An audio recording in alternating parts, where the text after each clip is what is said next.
We usually think of borders as uh, physical lines, like a Hmm. solid wall on a map, or, I don't know, an ocean between continents. Right, or even something like a massive firewall protecting a corporate network. Exactly. You either cross it or you don't. You're safe or you're compromised. It's a very comforting binary way of looking at the world. Yeah, but it is entirely an illusion. It really is. And today's deep dive is going to show you exactly how fast that illusion is breaking down. We're looking at a stack of sources from May 8th, 2026. And it is a dense stack today. Oh, absolutely.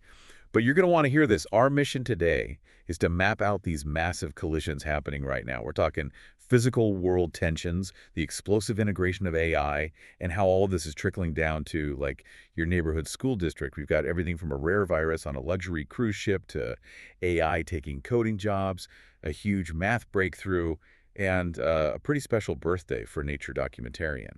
We're basically going to distill the absolute most important insights for you and connect the dots, because the sheer variety of things happening simultaneously is wild. Yeah. So let's start with the biological side, because I think this illustrates the boundary collapse perfectly. Right now, authorities in over a dozen countries are racing to track a cluster of hantavirus infections. Right. This is linked to the MV Hondius. It's a Dutch-flagged expedition cruise ship. Yeah, the briefing notes 8 confirmed cases and 3 deaths, with illnesses starting back in April. And usually hantavirus is from rodent droppings, right? You don't catch it from the guy sitting next to you at the buffet. No, you don't. And that is exactly why this cluster is setting off so many alarms. This is the Andes virus strain. It is literally the only hantavirus strain known to transmit human to human. Wow. Yeah. Authorities think 2 passengers contracted it during a birdwatching trip in Argentina before boarding. So they brought it into this closed environment and it jumped. But, and we should be clear here, the World Health Organization is saying this isn't the next COVID-19, right? Correct. They are explicitly stating the global risk remains low. Okay, good. But the issue is those passengers have already scattered. They flew back to the US, Switzerland, Singapore. And to me, the global response to this is just fascinating to watch. Oh, it's a massive stress test. They're pulling passenger manifests, international flight databases, using smartphone exposure notifications. Right. I mean, these upgraded post-COVID contact tracing systems are like a multi-billion-dollar fire alarm system getting its first real-world pull. That's a great way to put it. The tech works incredibly well in a vacuum, but the briefing notes some serious blind spots, like what if someone paid for lunch at a port in cash? Or use some weird third-party booking app that doesn't sync up. Exactly. The tech only traces what is digitally visible, and honestly, the biggest hurdle is social compliance. Which is my big question for you. Given how exhausted everyone still is from pandemic rules, if your phone buzzes today and says you need to isolate because you're on a flight with someone from the Hondius, do you actually do it? Well, that's the huge test of public trust. The biological border was crossed the second that passenger boarded a plane. Now, the digital tools are basically trying to close the barn door after the horse bolted. Yeah, that makes sense. But this collapse of physical boundaries, it's not just biological. It's happening in the sky, too, with tech that totally ignores lines on a map. Right, looking at the geopolitical updates. Day 1,535 of the war in Ukraine. And we really need to emphasize here for you listening, we are impartially reporting these updates directly from the intelligence sources. We are neutrally sharing this info without taking any side in the conflict. Exactly. And on the ground, the reality is defined by these competing failed ceasefires. Russia announced a Victory Day pause for May 8th and 9th. But Ukraine's foreign minister rejected that, saying Russian forces had actually launched a huge wave of drones and missiles overnight. Right. And conversely, Ukraine had their own earlier ceasefire for May 5th to 6th, which the briefing says was also disrupted by Russian operations. Again, just sharing the competing claims neutrally. But the real story here is the technological shift. Ukraine just struck Jaboksary. That is over 1,000 kilometers inside Russian territory. Yeah, they use these domestically produced Flamingo cruise missiles that can reach over 1,500 kilometers. Which is a huge shift, right? We're moving from short-range drones to long-range systems. Definitely. It puts interior industrial cities in reach. But the core driver here isn't just better rocket fuel. It is the use of low-cost, AI-guided autonomous strike systems. So wait, instead of a traditional multi-million-dollar missile needing satellite guidance, it's basically swarms of cheaper, smarter systems navigating themselves. Exactly. AI drastically lowers the cost of extending your reach. You don't need to roll a tank across a border when autonomous systems can fly deep into a territory find targets, and strike with almost no human oversight. Yeah. And that exact same acceleration of AI-guided autonomy is hitting corporate networks right now. The digital borders are falling incredibly fast. Oh, absolutely. The Hacker News report is flat out calling 2026 the year of AI-assisted attacks. Yeah, and the stat they highlighted is terrifying. Something like 28.3% of all published vulnerabilities are exploited within 24 hours. Within 24 hours of public disclosure, yes. Just imagine being an IT person, right? You walk in Tuesday morning with your coffee, you read about a security patch from Monday night, and attackers have already been in your system for 12 hours. How is that speed even physically possible? Well, it's how AI processes info. Before, when a patch came out, humans had to reverse engineer it line by line to write a custom exploit. That took days, sometimes weeks. Right. Now, attackers just feed the patch notes into an AI.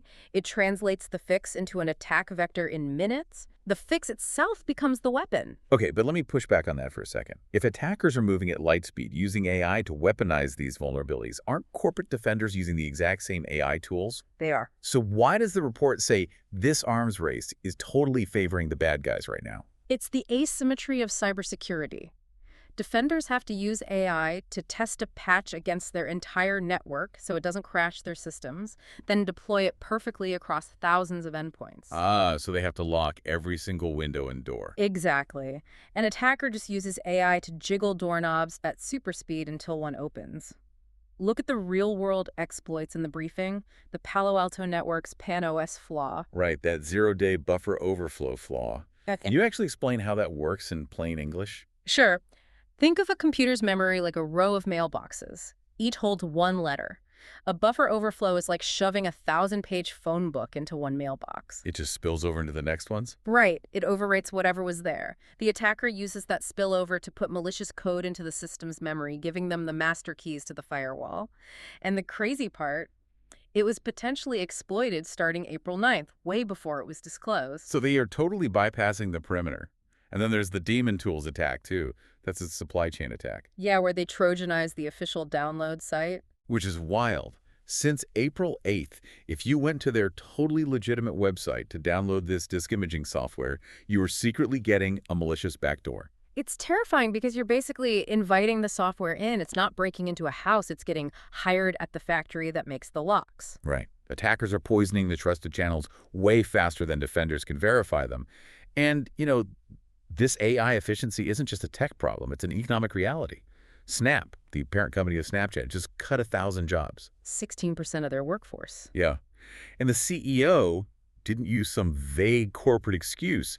He directly cited AI, saying it now writes 65% of their code. Which saves them, what, $500 million annually? Something like that, yeah. And Wall Street loved it. They gave Snap a 9% stock bump. Because the market values that AI-driven efficiency. Small teams with AI are outperforming huge traditional departments. But there is a massive physical catch. To run all this AI, you need staggering amounts of compute power. Right, unless the math changes. Which brings us to Subquadratic, this Miami startup claiming they've escaped the ON-squared attention complexity. The quadratic attention problem. Yes. Which is a lot of big words. What does that actually mean? Think about translating a 1,000-page book. With current transformer models, for every new word you read, you have to reread every single previous word to understand the context. Oh, that sounds miserable. It's computationally exhausting. If you double the length, the compute cost quadruples. That's why we need massive GPU clusters. Subquadratic says they've bypassed that constraint entirely. Okay, I've got to be the skeptic here. Claiming you bypass the core math problem of modern AI feels like, I don't know, someone claiming they invented a car that runs on a single drop of water. Shouldn't we wait for peer-reviewed benchmarks before we get excited? Oh, absolutely. Until independent experts verify it, it's just a press release. And the big hardware players aren't slowing down. NVIDIA is doubling down on massive physical infrastructure. Yeah, they just partnered with Iron for 5 gigawatts of AI infrastructure. Yeah. 5 gigawatts. It's an insane amount of power. It's like powering a mid-sized country, just for AI models. Yeah. And NVIDIA is also tackling physical AI with Cadence design systems to close the Cindereel gap. Right. Bridging the gap between virtual training and physical robotics. Yeah, because in a perfect simulation, a robot arm can easily pick up a coffee cup. But in the real world, The cup might be slippery from condensation, or there's a weird shadow, and the robot just gets totally confused. The real world is messy, so Mhm. NVIDIA is trying to build AI that anticipates that real-world chaos. And as this tech explodes, it's colliding with global politics. Hmm. Global AI adoption is at 17.8%, but is creating this huge new digital divide. Yeah, North America and East Asia are surging, while other regions are lagging. Which leads right into the upcoming Trump-Xi summit in Beijing. Right. And again, neutrally reporting the geopolitical context here. Treasury Secretary Scott Bessent is leading the U.S. AI talks, but expectations are very low. It's high competition, low trust. They basically just want crisis communication protocols. And domestically, in the U.S., the regulation landscape is a total patchwork. Federal policy right now leans toward deregulation, but states are stepping in. Yeah, Connecticut and Iowa signing safety laws, Colorado pushing bills on therapy bots. It's a compliance nightmare. A bot legal in Colorado might violate laws the second the user crosses the border into Iowa. It's wild. And, all these huge structural things, tariffs, corporate layoffs, state laws, they eventually hit local budgets and classrooms. Which brings us to the Turnberry trade deal deadline on July 4th. Right, set by President Trump. And just to state clearly, we're conveying the administration's actions and the global response neutrally. The proposal is a 15% tariff on EU exports to the U.S. for zero tariffs on U.S. goods going there. And if they missed the deadline, European auto tariffs could hit 25%. But how does that affect schools? Well, EdTech hardware relies on European supply chains. IT directors are freezing their summer budgets because they don't know if a tablet will cost 15% more next month. Plus, there's the domestic budget anxiety. The Trump administration is holding back roughly $2 billion in K-12 education grants. Yeah. Advocacy groups are calling it unlawful, saying the administration can't withhold funds approved by Congress. We'll see legal challenges there. But honestly, imagine being a superintendent trying to plan a budget right now. Oh, it's impossible. Hardware prices are fluctuating, grants are tied up in court, and all this is happening during a massive cultural pushback against ed tech. Oh, yeah. 17 states are trying to pass screen time limits and stricter vetting for these tools. Fueled by data, like the Stanford study, which basically showed that while AI tutoring gives a temporary boost, the academic gains completely vanish when you take the tech away. Okay, wait. Let me point out the glaring contradiction here. We just said Snap fired human coders because you need AI to be efficient, right? Right. Yet 17 states want to limit screens in schools. Aren't we sending students incredibly mixed signals? We're telling them, hey, master this tech to survive the workforce, but also put your screens away right now. It's the defining paradox of education today. We want schools to be tech accelerators and digital sanctuaries at the exact same time. Which is impossible.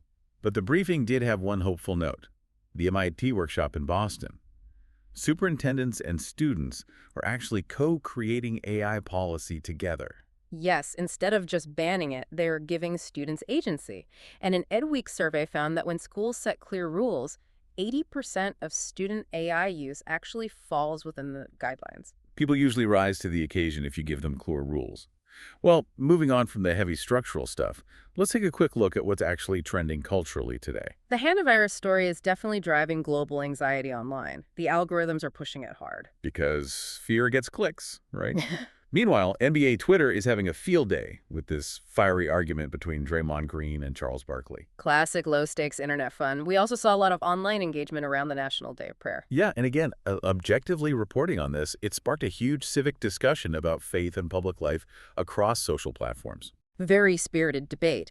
And in sports, Arsenal fans are going crazy. They beat Atletico Madrid and are heading to the Champions League final in Budapest on May 30th to face PSG. First European Cup final since 2006 for them. So the internet's attention is all over the place, but it feels like people are just looking for shared experiences. Definitely.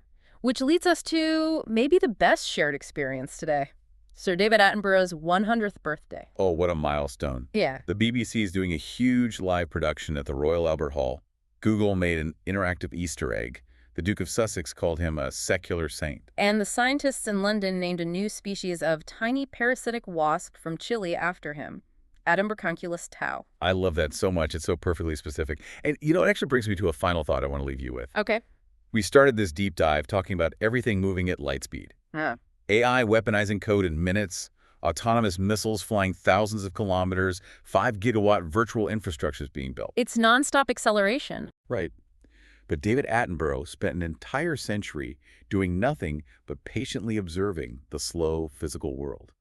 As we race to build all this digital infrastructure, what crucial truths are we missing just because we've forgotten how to look at our own backyards? Yeah, we're so focused on the speed of the digital blur, we might be losing the solid lines of the natural world. Exactly.